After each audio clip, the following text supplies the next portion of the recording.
열왕기상 18장 36절로부터 40절 말씀 우리 마음 담아 한 절씩 교독합니다.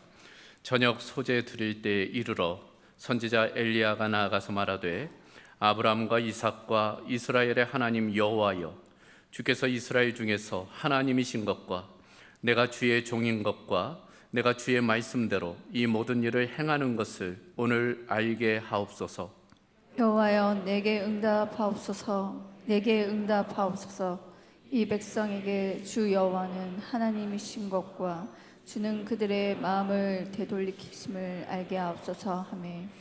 이에 여호와의 불이 내려서 번제물과 나무와 돌과 흙을 태우고 또 도랑에 물을 핥은지라. 모든 백성이 보고 엎드려 말하되 여호와 그는 하나님이시로다. 여호와 그는 하나님이시로다 하니. 함께 있습니다. 엘리야가 그들에게 이르되 바알의 선지자를 잡되 그들 중 하나도 도망하지 못하게 하라 하매 곧 잡은지라. 엘리야가 그들을 기손 시내로 내려다가 거기서 죽이니라. 아멘. 자, 오늘 8월 두 번째 주 함께 읽은 열왕기상 18장 36절로부터 40절 말씀 통해서 여호와 그는 하나님이시로다 라는 제목으로 하나님의 말씀 함께 나누도록 하겠습니다. 자, 오늘 말씀 우리에게는 참으로 익숙하고 또 유명한 말씀이죠. 유명한 이야기입니다. 성가로도 유명하죠. 갈멜산에서 쌓은 번제물을 엘리야의 하나님이 나의 하나님. 익히 들어보셨죠? 소위 갈멜산 결투에 관한 내용입니다. 엘리야와 바알 선지자들 간에 1대 450대 1의 결투를 다루고 있어요. 이 전투에서 엘리야의 하나님이 승리하시는 그와 같은 내용입니다. 자, 이 이야기의 배경은 선지자 엘리야가 활동하던 시대를 배경으로 두고 있어요. 이때는 영적 암흑기였습니다. 바로 이 북이스라엘을 아합과 이세벨이 다스렸기 때문이에요. 여러분, 아합 왕 아시죠? 이스라엘에 있어서 가장 악한 왕으로 알려진 왕입니다. 이 아합은 정략적으로, 정치적으로 그 이웃 나라였던 시돈의 앳바알의 딸인 이세벨을 아내로 맞이해요. 왕비로 삼는 것입니다. 이 이세벨이 이제 이스라엘로 오게 되는데 그냥 몸만 왔을까요? 그렇지가 않아요. 그가 섬기던 우상을 함께 가지고 옵니다. 바로 바알과 아세라이지요. 그래서 이때로부터 이스라엘에는 이 바알 숭배, 아세라 숭배가 아주 심화되는 거예요. 더불어 이들은 악한 사람들이었기 때문에 이제 여호와를 섬기는 선지자들을 잡아 죽이는 거예요. 그래서 수많은 선지자들이 이때 이제 죽임을 당합니다. 그뿐 아니라 힘이 약한 백성들의 땅을 갈취하는 이제 그런 일들도 있게 된 거예요. 그러므로 이 당시가 가장 악한 시대였던 것입니다. 그러므로 하나님께서는 하늘의 문을 닫아버리세요. 비를 내리지 않으십니다. 그래서 몇 년 동안 가뭄으로 이제 고통을 당하게 되는 거죠. 바로 그때, 바로 그런 상황 가운데 이제 엘리야가 결투를 신청하는 거예요. 자, 갈멜산으로 모여라. 그리고 이 갈멜산에서 이제 그 바알과 아세라 선지자들과 내가 결투하겠노라. 그래서 바알을 섬기는 450명, 또 아세라를 섬기는 이제 400명, 850명이 갈멜산에 모이게 돼요. 그 중에 이제 바알을 섬기는 450명과 이제 엘리야가 결투하게 되는 것입니다. 방법은 이것이에요. 제단을 쌓고 그 위에 이제 제물을 드리는데 그 제물에 불로써 응답하는 신이 참 하나님이다, 참 신이다. 이제 그렇게 결론을 내리자는 거예요. 자, 먼저 이 바알을 섬기는 선지자들에게 양보하죠. 그들부터 시작합니다. 어떻게 할까요? 이들이 이제 제단을 쌓고 이제 그 위에 제물을 잡은 다음에 그들이 섬기는 바알을 부르기 시작해요. 바알이여 불을 내려주소서, 바알이여 불을 내려주소서, 뭐 그런 식으로 바알을 힘있게 부르고 또 춤을 추며 노래하며 불을 내려주기를 기다리는 거예요. 어떻게 되었을까요? 묵묵부답, 아무런 일이 일어나지 않는 거예요. 그러자 엘리야가 정오쯤 되어 이제 그들을 조롱하는 거예요. 바알 선지자들을 조롱하는 것입니다. 그 내용이 27절에 이렇게 기록되어져 있어요. 큰 소리로 부르라. 그는 신인즉 묵상하고 있는지, 혹은 그가 잠깐 나갔는지, 혹은 그가 길을 행하는지, 혹은 그가 잠이 들어서 깨워야 할 것인지 하매. 그러니까 지금 놀리는 거예요. 지금 너희가 믿는 그 바알 신이 출타했는지 모르니까, 지금 낮잠 자고 있는지 모르니까 더 크게 좀 외쳐봐라. 그러면 잠에서 깨어서 응답하지 않겠느냐. 자, 그러자 어떻게 합니까? 그 말대로 이들이 더 큰 소리로 이제 바알을 부르는 거예요. 그것도 모자라서 어떻게 했다고요? 칼과 창으로 자기의 몸에 상처를 내는 거예요. 피를 흘리는 겁니다. 그러니까 그걸 통해서 신을 즐겁게 만드는 거예요. 신을 기쁘게 만드는 것입니다. 그러면 응답해 주리라. 그러나 결과는 묵묵부답, 아무 일도 일어나지 않는 거예요. 그래서 29절에 보면 아무 소리도 없고 응답하는 자나 돌아보는 자가 아무도 없더라. 아무도 없었다. 응답이 없었다 라는 것입니다. 자, 이렇게 되자 이제 엘리야가 나서는 거예요. 엘리야가 어떻게 진행합니까? 먼저는 우상 숭배로 무너졌던 여호와의 제단을 수축하는 거예요. 그러니까 여호와의 제단이 이미 무너져 버린 거예요. 그래서 그것을 다시금 보수하는 것입니다. 보수 과정 가운데 이 엘리야는 12돌을 그 제단에 쌓는 거죠. 12돌, 이스라엘의 12지파를 상징하는 것입니다. 그래서 제단을 보수한 다음에 그 위에 송아지의 각을 떠서 준비해 놓는 거죠. 번제를 위한 준비입니다. 그런데 그 다음에 참으로 기이한 행동을 해요. 특이한 행동을 합니다. 무엇인가 하면 그 제단 주위를 파는 거예요. 도랑을 만드는 것입니다. 그러고 난 다음에 통 4새, 물통에 물을 받아가지고 그 제단에 붓는 거예요. 한 번도 아니라 3번을 그렇게 부었다라고 되어져 있습니다. 그랬더니 그 제물에 뿐 아니라 그 도랑에도 물이 가득 차게 되었다는 것입니다. 자, 4통씩 3번이면 12통이 되겠지요?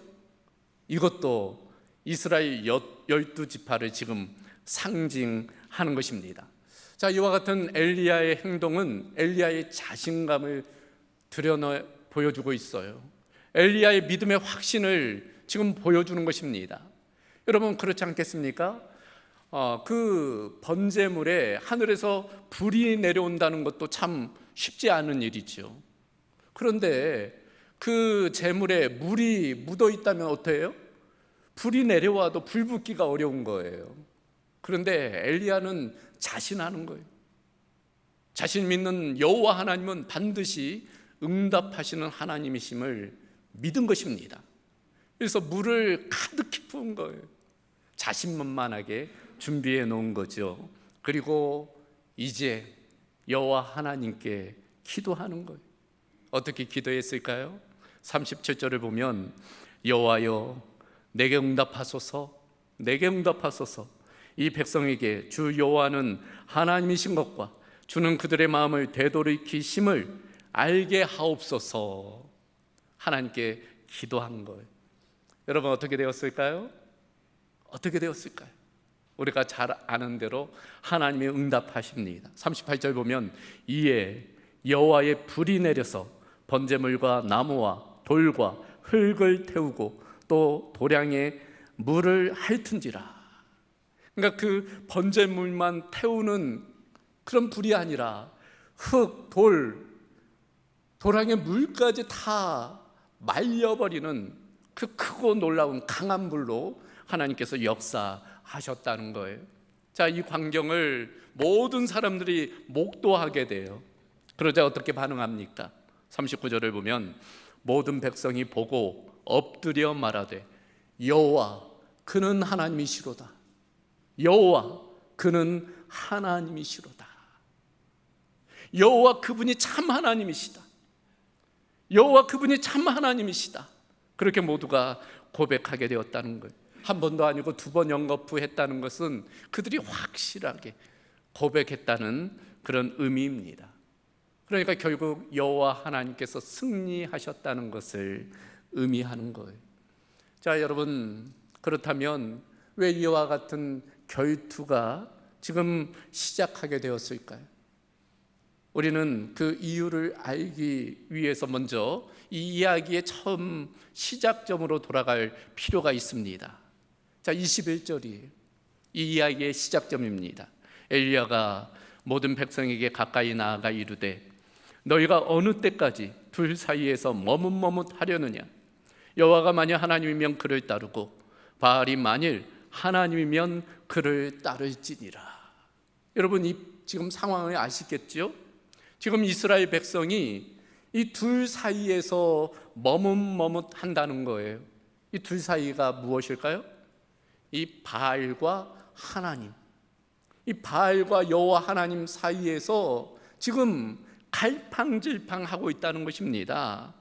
그러니까 때로는 바알을 섬기다가도 때로는 여호와를 섬기고, 여호와를 섬기다가도 때로는 바알을 섬기고, 그러니까 자기에게 복을 주기만 한다면 누구라도 섬기는 그런 모습을 보이고 있다는 거예요. 바로 그런 이스라엘 백성들을 향해, 혼합주의에 빠진 그들을 향해 지금 엘리야가 강하게 선포하고 있는 거예요. 이제는 더 이상 갈팡질팡해서는 안 된다는 거예요. 머뭇머뭇해서는 안 된다는 것입니다. 우유부단해서는 안 된다는 거예요. 혼합주의에 빠져서는 안 된다는 것입니다. 선택해야 된다는 것입니다. 여호와가 만일 하나님이면 그를 섬기고, 만일 바알이 하나님이라고 생각하면 그를 섬기라는 것입니다. 여러분, 이와 같은 엘리야의 외침, 바로 이 시대 이스라엘 백성들을 향한 외침만일까요? 그렇지가 않아요. 오늘을 살아가는 우리를 향한 외침이기도 합니다. 왜냐하면 오늘을 살아가는 우리도 때로는 하나님과 바알 사이에서 갈팡질팡 할 때가 있기 때문입니다. 혼합주의에 빠져 잘못된 신앙생활을 할 때가 많이 있기 때문이, 그러므로 오늘 말씀을 나에게 주시는 하나님의 음성으로 우리는 들어야 할 것입니다. 자, 그렇다면 우리가 쉽게 빠질 수 있는 혼합주의의 모습이 무엇일까? 잘못된 신앙생활의 양태가 무엇일까? 오늘 두 가지를 좀 살펴보려고 그래요. 그 첫 번째는 바알을 하나님으로 섬기는 것입니다. 바알을 마치 하나님처럼 섬기는 그런 혼합주의에 우리가 빠질 때가 있는 거예요. 여러분, 이 바알이 대표적인 우상이잖아요. 이 바알 숭배는 주전 15세기부터 시작이 되었다고 그래요. 이 가나안의 원래는 토착 신이었는데 이것이 확대되어서 고대 근동의 주신으로 여겨졌어요. 농경의 신입니다. 그래서 풍요와 다산을 이제 이루게 하는 그런 신으로 여기고 이제 추앙을 한 거예요. 이와 같은 바알 종교가 이제 이스라엘에도 영향을 미칩니다. 그래서 우리가 성경을 읽어보면은 이스라엘 백성들이 끊임없이 이 바알 유혹에 빠지는 모습을 보게 되는 거죠. 바알을 숭배하며 살아가게 되는 것입니다. 여러분, 오늘 살아가는 우리는 어떨까요? 오늘날 바알이 있을까요? 여러분, 오늘날 바알이 있습니까? 여러분, 여전히 바알이 존재하지요.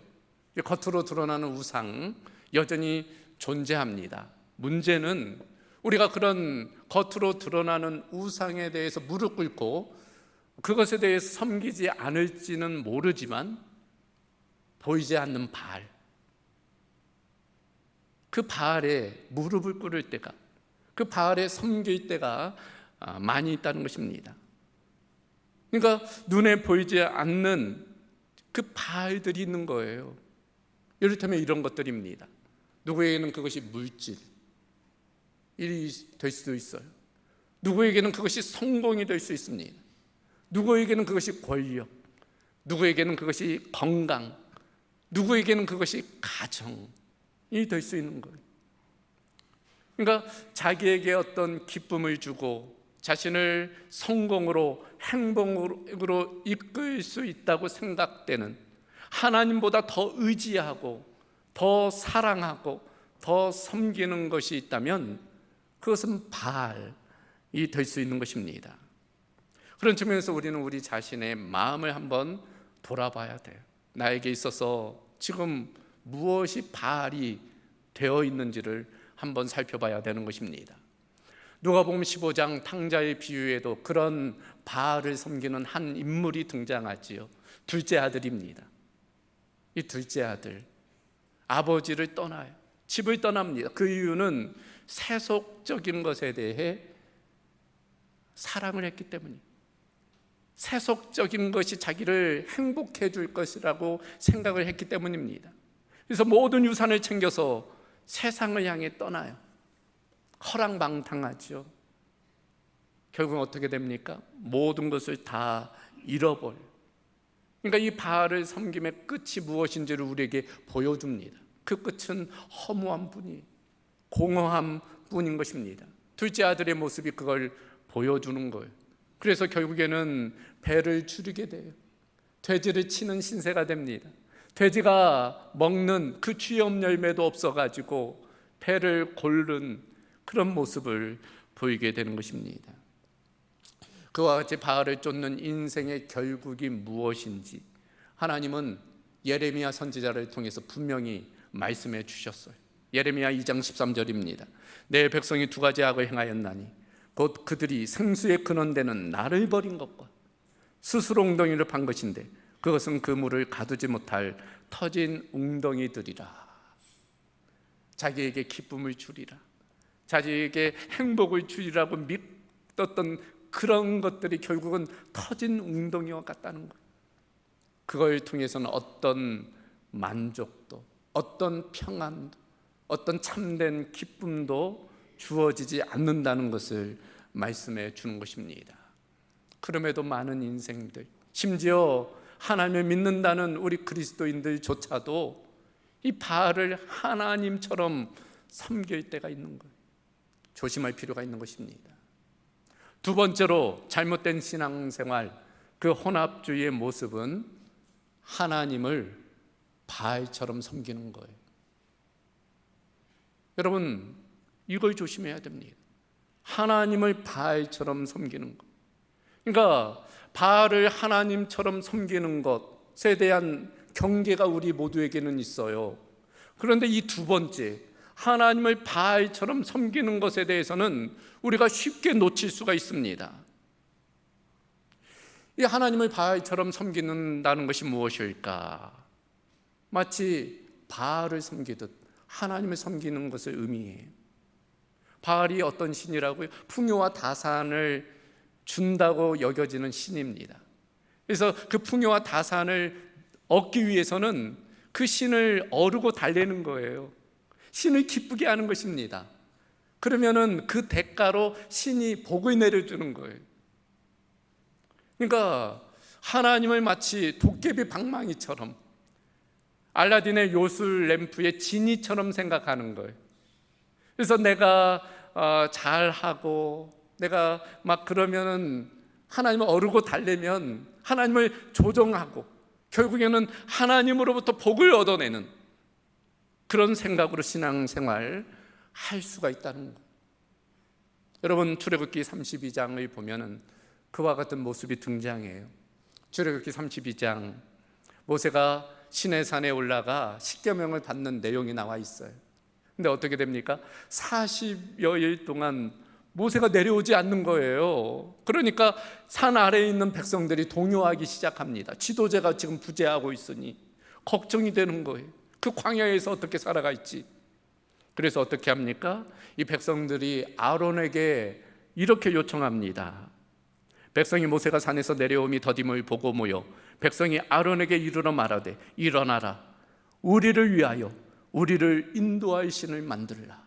우리를 위해, 우리를 인도할 신, 그 신을 만들어 달라는 거예요. 그러자 어떻게 합니까? 아론이 그들에게 금고리를 가져오라 얘기해요. 그래서 금들이 모아져요. 그걸로 이제 우상을 만들어요. 그것이 무엇입니까? 금송아지.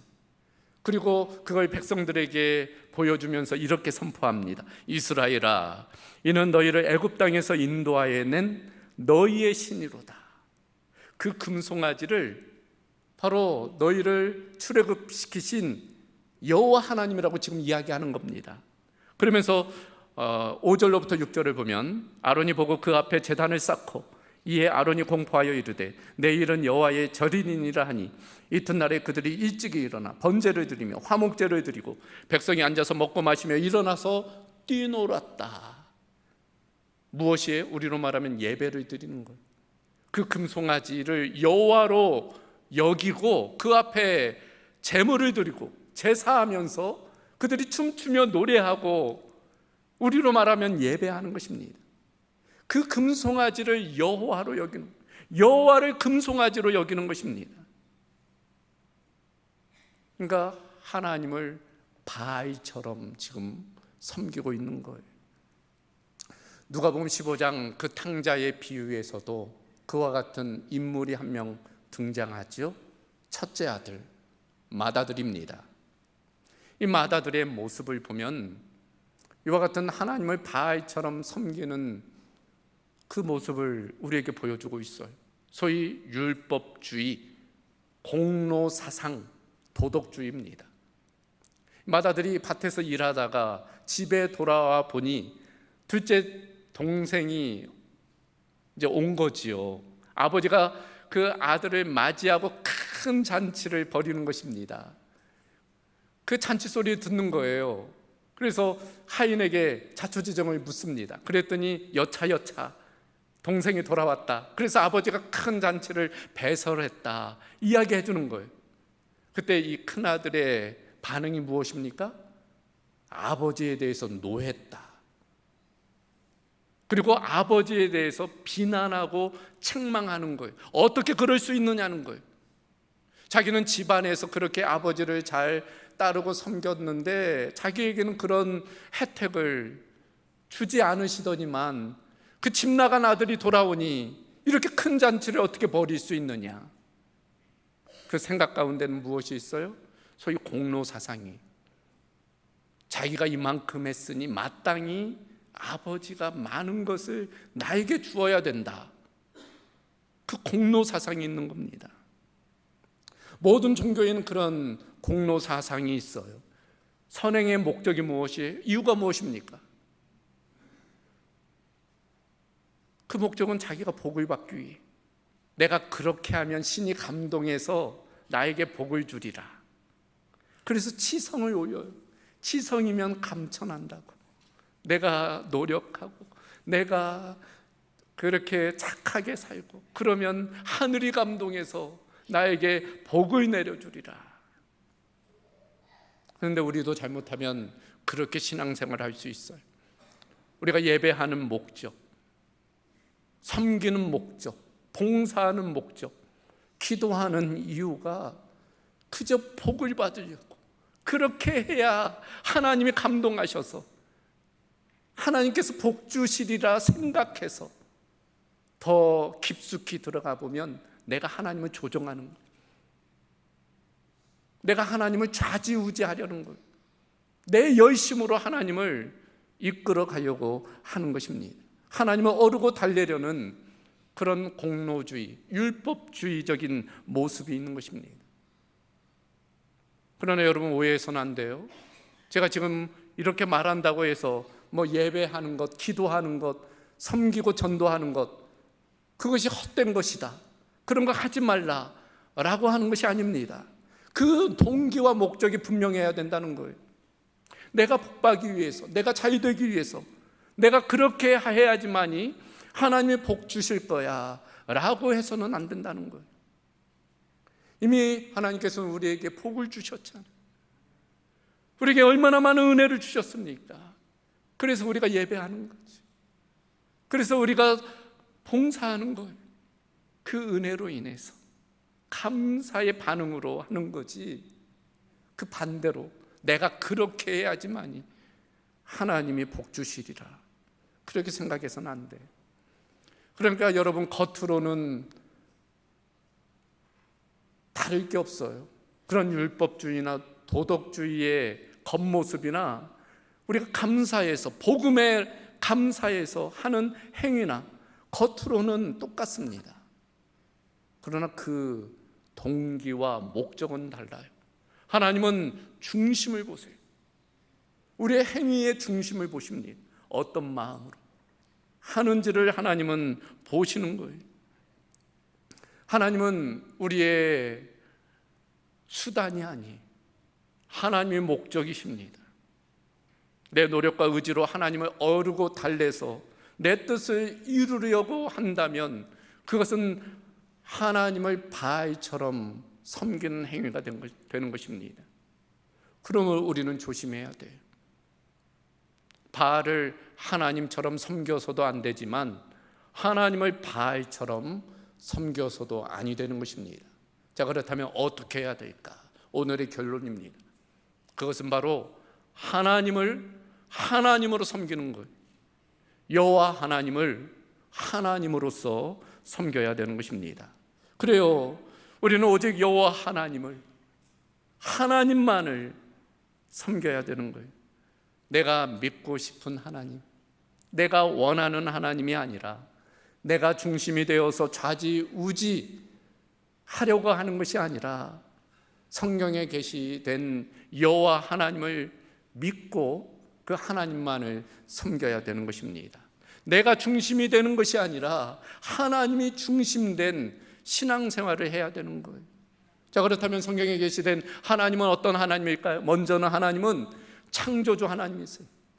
거룩하신 하나님, 전능하신 하나님, 모든 것을 주관하고 섭리하시는 하나님, 우리와 비교할 수 없는 하나님이십니다.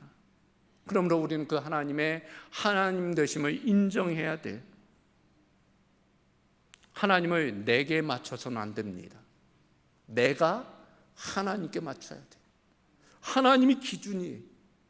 그리고 그 하나님의 기준에 따라 나를 맞추어 가야 되는 것입니다. 유명한 이야기가 있어요. 여러분도 아실 만한 이야기입니다. 어느 칠흑 같은 한밤중에 한 군함이 항해 중에 저 멀리 반대편에 불빛을 발견해요. 그냥 가다가는 충돌하게 되는 거예요. 무전을 쳤습니다. 그 상대방을 향해 무전을 쳤어요. 오른쪽으로 10도 우회하라. 그랬더니 그쪽에서 무전이 왔어요. 네가 왼쪽으로 10도 우회해라. 이 함장이 화가 났어요. 나 해군 제독이다. 좋은 말 할 때 오른쪽으로 10도 우회해라. 그랬더니 저쪽에서 응답이 왔어요. 나 해군 일병이에요. 당신이 왼쪽으로 10도 우회하세요. 이 해군 함장이 더 화났어요. 나 지금 무장한 상태다. 잠만 말고 우회해라. 그랬더니 저쪽에서 응답이 왔습니다. 여기는 등대입니다. 여기는 등대입니다. 당신이 우회하십시오. 여러분, 등대가 우회해야 돼요? 군함이 우회해야 됩니까? 군함이 우회해야 되죠. 군함이 맞춰야 되는 것입니다. 하나님을 우리 보고 맞추라고 하는 것이 아니라 우리가 하나님께 맞춰야 되는 것입니다. 하나님의 말씀도 마찬가지예요. 나에게 하나님의 말씀을 맞추는 것이 아니라 하나님의 말씀에 나를 맞춰야 돼. 하나님의 말씀에 나 자신을 맞추며 살아가야 됩니다. 내가 듣고 싶은 말씀만 아니라, 내가 원하는 말씀만 아니라 내게 필요한 말씀, 그 모든 말씀을 하나님의 말씀으로 인정하고 우리가 받아들이고 따르고 순종해야 되는 거예요. 그래요, 우리가 자녀를 키워봐서 합니다. 자녀가 원하는 것과 자녀가 필요한 것은 달라요. 물론 같은 것도 있지만 다른 것이 많아요. 영어로는 want와 need입니다. 자녀가 원하는 대로 해주면 어떻게 돼요? 그러면 자녀를 망치는 거예요. 때로는 자녀가 원하지 않더라도 필요하다면 그걸 자녀에게 줘야만 되는 것입니다. 하나님의 말씀도 마찬가지예요. 때로는 우리에게 거슬리는 말씀, 우리를 힘들게 하는 말씀, 때로는 우리를 아프게 하는 말씀도 있어요. 그러나 우리에게 필요한 말씀입니다. 그걸 나에게 주신 하나님의 말씀으로 받으면 그것이 우리에게 생명이 되는 거예요. 그래서 명심보감에 그런 내용이 있잖아요. 양약 고그 이어병이요 중언 여기 이어행이라. 양약은 입에 쓰지만 몸에 이롭고, 충언은 귀에 거슬리지만 행함에 이롭다. 하나님의 말씀도 마찬가지. 때로는 나를 찌르고 나를 아프게 하는 말씀이지만 그것이 나에게 생명을 주시는 말씀이기 때문에 그 말씀에 따라 순종해야 되는 것입니다. 더불어 하나님은 어떤 하나님이세요? 성경에 계시는 하나님, 그 하나님은 우리를 사랑하시는 하나님, 우리의 아버지 되시는 하나님입니다. 우리의 목자 되시는 하나님이세요. 그러니까 하나님은 전능하실 뿐 아니라 초월적이신 하나님이실 뿐 아니라 우리와 함께 하시는 하나님, 친밀하신 하나님이, 그 하나님은 우리를 너무나 사랑하세요. 그 증거가 예수 그리스도이시잖아요. 오늘 본문도 그걸 우리에게 보여줍니다. 오늘 결국 어떻게 돼요? 엘리야가 승리하고 그 바알을 섬기던 450명의 선지자들을 잡아 죽여버려요. 우상 숭배의 결과입니다. 우리도 마찬가지예요. 우리도 우상 숭배자들이잖아요. 과거에 그랬고 지금도 알게 모르게 우리가 바알을 숭배할 때가 많이 있잖아요. 율법에 따르면 우리는 마땅히 죽어야만 합니다. 그런데 누가 죽으셨어요? 예수 그리스도께서 대신 죽으셨어요. 하나님이 그 아들을 우리에게 보내주신 겁니다. 그리고 십자가에 달려 우리를 대신해서 죽게 하신 거예요. 바로 그 하나님이 우리가 믿는 하나님이십니다. 그러므로 우리는 그 하나님을 믿고 따르고 섬기는 것이 우리의 최선이라 할 수 있어요. 이런 이야기가 있어요. 우리 교회도 좀 주차장이 부족해가지고 어려움이 있는데 어느 교회가 있었다고 그래요. 상가에 위치한 교회였는데 그러다 보니 주차장이 없는 거예요. 늘 주차 문제가 있었습니다. 그런데 마침 옆 건물에 주차장이 비어 있는 거예요. 그래서 그 건물주에게 가서 사정을 했답니다. 그랬더니 건물주가 참 넉넉한 분이었는지 허락을 한 거예요. 그것도 무료로, 무상으로 주차장을 사용할 수 있도록. 그런데 단서를 하나 달았어요. 1년 52주 중에 한 주는 주차할 수 없다. 한 주만은 주차할 수 없다. 그래도 하겠느냐? 여러분 같으면 어떻게 하겠어요? 얼마나 땡큐예요. 그럼요, 감사합니다 하고 이제 그 주차장을 사용하기 시작한 거예요. 한 주, 두 주, 1년, 2년, 몇 년을 그렇게 사용하다 보니까 어때요?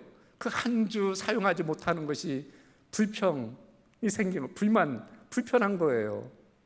그래서 이 건물주를 찾아갔다는 거예요.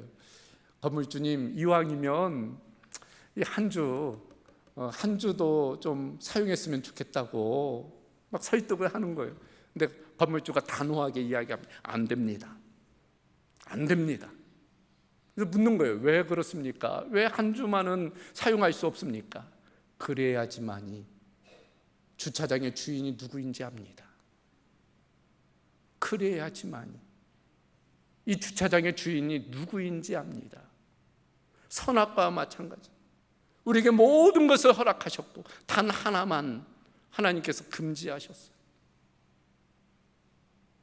여러분, 우리의 삶의 주인은 하나님이세요. 하나님이 우리의 모든 것을 주관하십니다. 그 하나님께 우리를 맞춰 가야 되는 거예요. 하나님은 하나님이시고 나는 하나님이 아니라는 것을 인정해야 됩니다. 그 하나님께 우리는 겸손해야 돼요. 놀라운 것은 그 하나님은 우리를 사랑하세요. 그러므로 그 하나님을 믿고 따르고 섬기는 것은 전혀 손해가 아니에요. 그것이 우리에게 최선입니다. 그렇지 않습니까? 여러분 한번 생각해 보세요. 어린 자녀가 방학을 맞아 아빠 엄마한테 와가지고 아빠 엄마 이번 방학 제 시간표를 아빠 엄마에게 맡길게요. 그랬다고 한번 생각해 보십시오. 그러면 여러분 어떻게 하겠습니까? 그래 요 놈 한번 고생 좀 해봐라. 잘 됐다 이놈 하면서 시간표를 막 매일 새벽에 일어나서 공부 또 공부 이렇게 할 부모가 누가 있겠습니까? 부모라면 마땅히 이 자녀에게 최선이 무엇인지를 생각하는 거예요. 가정에 그 자녀에게 가장 좋은 계획으로 시간표를 짜는 것입니다. 그런 측면에서 우리의 최선은 하나님께 우리의 삶을 의탁하는 것, 하나님께 우리의 삶을 맡기는 것입니다. 그리고 하나님의 인도하심에 온전히 순종하는 것입니다. 그럴 때 하나님의 놀라우신 은혜와 축복을 경험하며 살아가게 될 줄로 믿습니다. 그런 은혜가 우리 모두 가운데 있길 주님의 이름으로 소망합니다. 자, 오늘 말씀을 마칩니다. 여러분, 저는 목사이기 때문에 종종 결혼식에 참여해요. 요새 결혼식은 참 간소화됐어요. 가족끼리만 하는 경우도 있고 순서도 참 간소화되는데 그러나 빠지지 않는 순서가 있습니다. 혼인서약이죠. 여러분도 결혼하시면서 다 혼인서약 하셨을 거예요. 주례자가 묻습니다. 신랑 아무아무개 군은 신부 아무아무개 양만 사랑하시겠습니까? 그러면 예 라고 대답하죠. 반대도 마찬가지입니다. 신부 아무아무개 양은 신랑 아무아무개 군만 사랑하시겠습니까? 예 라고 대답해요. 근데 만약 이렇게 했다고 생각해 보십시오. 주례자 없이 그냥 신랑 신부가 혼인 서약을 하는데 제가 만약 이렇게 서약했다고 한번 생각해 보십시오. 나 신랑 이대희는 신부된 김미선 양도 사랑하겠습니다. 신부가 만약 나 신부 김미선은 신랑 이대희 군도 사랑하겠습니다. 그러면 어떻게 되겠습니까? 결혼할 수 없는 거죠. 그럴 수 없는 것입니다. 오직 그 신랑만, 그 신부만 사랑하며 섬겨야 되는 거예요. 여러분 신앙생활도 마찬가지입니다. 하나님만 섬길 것인가? 하나님도 섬길 것인가? 우리는 선택해야 됩니다. 예수님이 이렇게 분명히 말씀하셨어요. 한 사람이 두 주인을 섬기지 못할 것이니 혹 이를 미워하고 저를 사랑하거나 혹 이를 중히 여기고 저를 경히 여김이라. 너희가 하나님과 재물, 지금 오늘 주제에 따르면 하나님과 바알을 겸하여 섬길 수 없느니라. 선택해야 돼요. 결단해야 됩니다. 바알을 하나님처럼 섬겨서도 안 되고 하나님을 바알처럼 섬겨서도 안 되고 오직 우리는 여호와 하나님만을 하나님으로 섬기며 살아가야 될 줄로 믿습니다. 오늘 이 예배를 통해서 우리 모두가 그런 결단으로 나아갈 수 있기를 주님의 이름으로 소망합니다. 하나님 감사합니다. 오늘 말씀을 통해서 우리에게 도전해 주시고 또 우리를 인도해 주심을 감사합니다. 바알을 하나님처럼 섬기지 아니하게 하시고 또 하나님을 바알처럼 섬기지 아니하게 하시며 오직 여호와 하나님만을 하나님으로 믿고 섬기며 살아가는 우리 모든 성도들 되게 하여 주시옵소서. 모든 것 주께 부탁하오며 우리 주 예수 그리스도의 이름으로 기도하옵나이다. 아멘.